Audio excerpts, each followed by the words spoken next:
Habari za asubuhi mhasibu. Salama, niambie, kuna changamoto. Bwana, mimi nilikuwa na shida. Naomba lita 20 hii gari ndio ifike. F55. Lakini mafuta yako kwa sababu tumekupa, kiukweli hatuwezi kukuongeza mafuta. Mniongezi mafuta? Hatuwezi kuongeza. Kwa mimi mafuta nimemwaga chini au vipi? Sasa utajua mwenyewe kama gari imekushinda iache hapo hapo. Sasa nisikilize. Iache tu hiyo gari.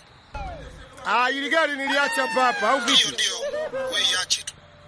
Samani, naomba nikuulize swali. Kwa mfano mimi nimeliacha ili gari hapa, wamekuja wezi, wameiba matairi, wameiba na vitu vingine vya samani kama mzigo ambao mimi nimebeba kopa.